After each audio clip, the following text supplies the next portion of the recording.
மேற்கொண்டு எடுத்து எப்போ சார் இது? அனைவருக்கும் வணக்கம். இன்றைக்கு வந்து நம்ம ஆர்கே நகர் சிஎம்டிஏ ஸ்போர்ட்ஸ் காம்ப்ளெக்ஸில் இன்றைக்கி ஒரு பாக்ஸிங் ஈவெண்ட்டு, அதுக்கு வந்து ஒரு இனாகரல் ஃபங்க்ஷனுக்கு இங்கே வந்திருக்கேன். அது மட்டும் இல்லாமல் ஒரு வாய்ப்பாக அமைஞ்சது எனக்கு இன்றைக்கி வந்து ஃபுல்லும் இந்த காம்ப்ளெக்ஸை ஃபுல்லும் இன்ஸ்பெக்ட் பண்ணுறதுக்கு. அதில் பார்த்தீங்கன்னா நீங்கள் சொன்ன மாதிரி மெயின்டெனன்ஸ் வந்து ரொம்ப புவர். அது மாதிரி வென்டிலேஷனே இல்லை, அந்த ஃபேன் ஃபெசிலிட்டிலாம் இல்லை பாக்ஸிங் பண்ணுற ஸ்டூடெண்ட்ஸ்க்கு. ரெகுலர் டைல்ஸ் போட்டிருக்காங்க, அது வந்து உகந்ததே கிடையாது. ஆக்சுவலாக ஸ்போர்ட்ஸுக்கு பார்த்திங்கன்னா grip வேணும் அது பாக்ஸிங்க்கு. அது ரொம்ப அவசரத்தில் பண்ணியிருக்காங்கன்னு நினைக்கிறேன். அது வந்து அது ஒரு ரீசனாக இங்கே சொல்கிறாங்க. பட் அது அன்ஃபிட் டு ப்ளே, பாக்ஸிங்காக இருக்கட்டும் இல்லை வந்து பேஸ்கெட்பாலாக இருக்கட்டும். அப்புறம் பார்த்திங்கன்னா மெயின்டெனன்ஸ். பட் ரெஸ்ட் ரூம் போயிட்டு வந்தோம், அதில் வந்து பார்த்திங்கன்னா இங்கே என்டையர் ஃபெசிலிட்டிக்கே ஒரு 2 ஸ்கேவஞ்சர்ஸ் தான் இருக்காங்க, ஸ்வீப்பர்ஸ் தான் இருக்காங்க. அது ரொம்ப ஆபத்தான விஷயம். ஏன்னா ஸ்போர்ட்ஸ் ஸ்டூடெண்ட்ன்றது பசங்க, சின்ன சின்ன பசங்க நீங்கள் பார்த்தேன் ரொம்ப அழகாக பர்ஃபார்ம் பண்ணிகிட்ருக்காங்க. பட் இருந்தாலும் அவங்க உள்ளே ஓடி வழிக்கு விழுந்தாங்கன்னா அதே ஹெட் இன்ஜுரி ஆகிறதுக்கு நிறைய வாய்ப்பு இருக்குது. அது மாதிரி ஃபஸ்ட் எய்ட் இங்கே இல்லை. ஒரு டோர்னமெண்ட் நடக்குது, ஒரு ஃபஸ்ட் எய்ட் இங்கே நம்ம கூப்பிட்டு இங்கே வைக்கணும்னா அந்த ஃபெசிலிட்டி இங்கே யாருமே பார்க்கல.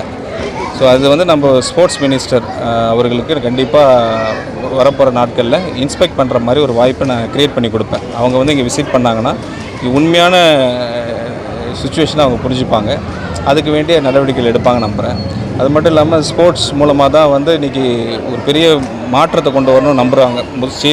சிஎம் ஹானரபிள் சிஎம் கூட இப்போ ரீசெண்டாக ட்ரக்ஸ் ஃப்ரீ அப்படின்னு சொல்லிட்டு ஒரு மராத்தான் ரன் பண்ணாங்க. அவங்களே லீட் பண்ணி ஒரு 3 கிலோமீட்டர் ரன் பண்ணியிருக்கிறாங்க. ஸோ அப்படி இருக்க பார்த்து ஸ்போர்ட்ஸ் எவ்வளோ முக்கியம்னு இப்போ மக்களுக்கு எல்லாருக்கும் தெரிய வந்திருக்கும். ஸோ அந்த அடிப்படையில் ஆர்கே நகருக்கு ரொம்ப ரொம்ப முக்கியம். ஏன்னா இங்கே ட்ரக்ஸ் வந்து கொஞ்சம் எக்ஸீடாகவே தான் இருக்குது.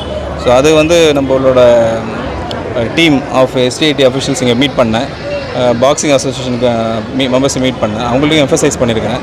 வரப்போகிற நாட்களில் ஒரு 50லேருந்து ஒரு 100 பேரை நம்மளே ஸ்பான்சர் பண்ணி ஒரு 10 இயர்ஸ்லேருந்து இங்கே வந்து எல்லா ஈவெண்ட்லேயும் கேரம் போர்டு பார்த்தேன், டேபிள் டென்னிஸ் பார்த்தேன், பாக்ஸிங் இருக்குது, பேஸ்கெட்பால் இருக்குது.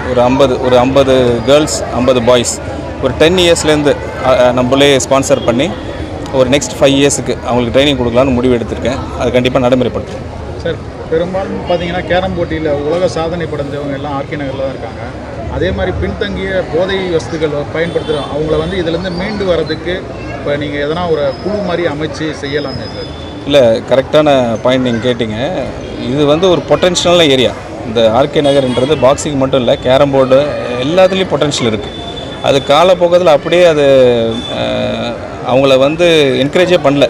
அது நீங்கள் சொன்ன மாதிரி நம்மளே ஒரு ஸ்போர்ட்ஸ் ரிட்டையர்ட் பீப்புளெலாம் இருக்காங்க இங்கே, அவங்களெல்லாம் வச்சு ஒரு கமிட்டி மாதிரி போட்டு ஸ்போர்ட்ஸ் டெவலப்மெண்ட் ஃபார் ஆர்கே நகர்னு சொல்லிட்டு நம்ம எல்லா கேம்ஸும் சேர்த்து, அதில் கிரிக்கெட் இருக்கலாம், பேஸ்கெட்பால் இருக்கலாம், வாலிபால் இருக்கலாம், அத்லெட்டிக்ஸ் இருக்கலாம், அப்படின்னு ஒரு குழு மாதிரி நம்ம போட்டு அதில் நம்ம டேலண்ட் ஹண்ட் அப்படின்னு சொல்லிட்டு ஒரு ப்ரோக்ராம் ஒன்று லான்ச் பண்ணலான்னு இருக்கோம்.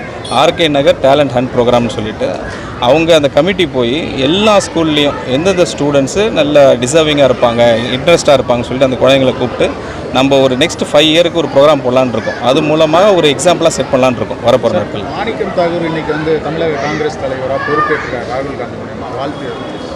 அவருக்கு எங்களோட எப்போதுமே அவரோட வாழ்த்துக்கள் எப்போதும் அவருக்கு இருக்கும். ஏன்னா அவர் தான் ஸ்டார்ட் பண்ணாங்க வே பேக்கு. அதுக்கு இன்றைக்கி எங்கள் கூட அவர் லீட் பண்ண பார்த்து இன்னும் கொஞ்சம் கம்ஃபர்டபுளாக இருப்போம் நம்பர். தேங்க்யூ.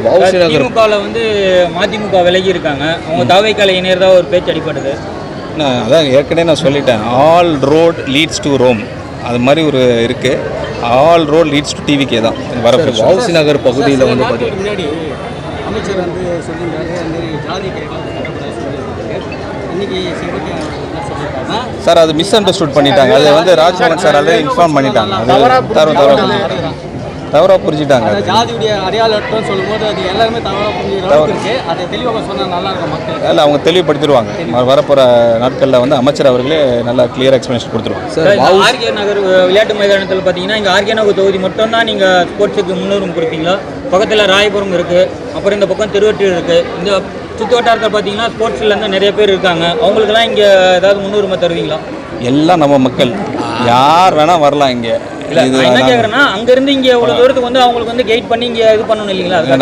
நான் தேர்தல் வாக்குறுதியிலே அது ஒன்று வச்சுருந்தேன். நான் ஸ்போர்ட்ஸ் டெவலப்மெண்ட் மூலமாக தான் இந்த போதைப் பொருள் அழிக்க முடியும்னு நம்பினேன். நான் அதை தான் இன்றைக்கி ஹானரபிள் சீஃப் மினிஸ்டர் ஒரு செப்பரேட் ஒரு இன்ஸ்ட்ரக்ஷன் கொடுத்து அதை செல் ஒன்று ஃபார்ம் பண்ணி ரீட் பண்ணிகிட்ருக்காங்க. அந்த அடிப்படையில் இந்த ஸ்போர்ட்ஸ் மூலமாக 100% சேஞ்ச் பண்ண முடியும் நம்புகிறேன். அடுத்த ஜென்ரேஷனுக்கு, இந்த தலைமுறை கூட விட்டுருங்க, அடுத்த ஜென்ரேஷன் நல்லா இருக்கணும் தான் சிஎம் நிறைய விஷயங்கள் முன்னெடுத்து பண்ணுறாங்க. அந்த அடிப்படையில் எங்கே இருந்தாலும் வரலாம், எந்த ராயபுரம்லேருந்து வரலாம், இல்லை ஹார்பர்லேருந்து வரலாம், இல்லை வந்து திருவெற்றூர்லேருந்து வரலாம், பெரம்பூர்லேருந்து வரலாம். சார், வஉசி நகரில் ஹவுசிங் போர்டு நாளுக்கு நாள் சிதிலம் அடைஞ்சிட்டே வருது. இது வரக்கூடிய மழை காலத்தில் அந்த ஹவுசிங் போர்டு தாங்குமான்றது ஒரு இல்லை. அதுக்கு லாஸ்ட் 2 days பிஃபோர் அந்த ஆய்வு கூட்டத்தில் நாங்கள் டிஸ்கஸ் பண்ணியிருக்கிறோம். அர்பன் ஹேபிடேட் இன்சார்ஜ் நான் பேசியிருக்கிறேன். இப்போ லிஸ்ட் எடுக்கிறாங்க. லிஸ்ட் எடுத்து அது என்ன ஸ்டெப் எடுக்க முடியும்னு வரப்போகிற நாட்கள் நாங்கள் முடியும். கேட்டு பிரிட்ஜ் போடுறீங்க, அதனால டிராஃபிக் ரொம்ப ஹெவியாக இருக்குது அந்த பக்கம். நான் மெயினாக பார்த்தீங்கன்னா இந்த பக்கம் ஏகப்பட்ட கம்பெனி ஸ்கூலாக இருக்குது, ரொம்ப சிரமப்படுறாங்க. வேறு எதனா மாற்று வழி எதனா இருக்காங்க? அது நேற்று நோட்டீஸ் கொண்டு வந்திருக்காங்க. அதை நான் அந்த கமிஷனர்கிட்ட பேசியிருக்கேன். என்ன மாற்று வழிகள் ஏற்பாடு பண்ண முடியும்? ஏன்னா ஒரு டெவலப்மெண்ட் வரப்போ அது கண்டிப்பாக ஒரு சர்மத்தில் உள்ளாகும். அதை நான் டிஸ்கஸ் பண்ணிவிட்டு ஒரு டிசைட் பண்ணிட்டேன். Thank you sir. தேங்க்யூ.